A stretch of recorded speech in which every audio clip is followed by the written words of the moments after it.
Бәріне сәлем бердім достар. Бүгін менде жусай манты.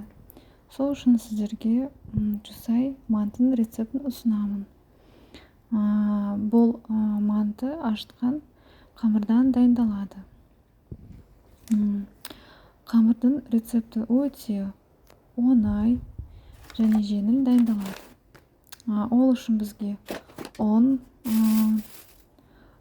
көз өлшермен саласыз.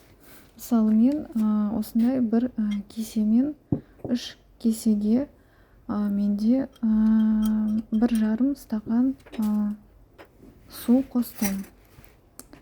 Сосын бізге тұз, ашытқы, қант, жылы су және де астап май қажет. Ары қарай жұмсақ қамырды илейміз. Қамырымыз көтерілгенше жылы жерге қойып қоямыз.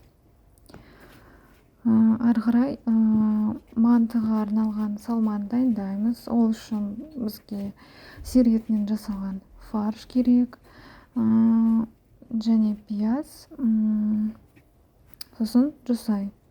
Тұз бен қара бұрышты дәміне қарай қосамыз. Қамырымыз көтеріліп болса, мантыны түйгізсек болады. Қамырымызды осындай кішкене бөліктерге бөліп аламыз.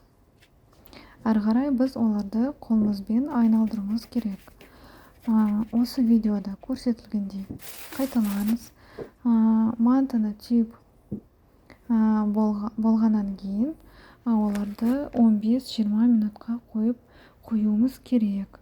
Олар тағы көтерілу керек.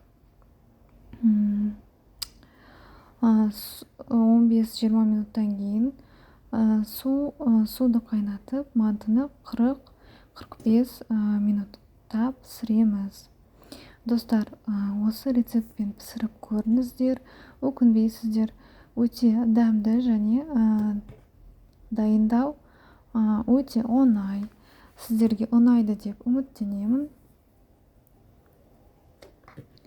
Ал достар,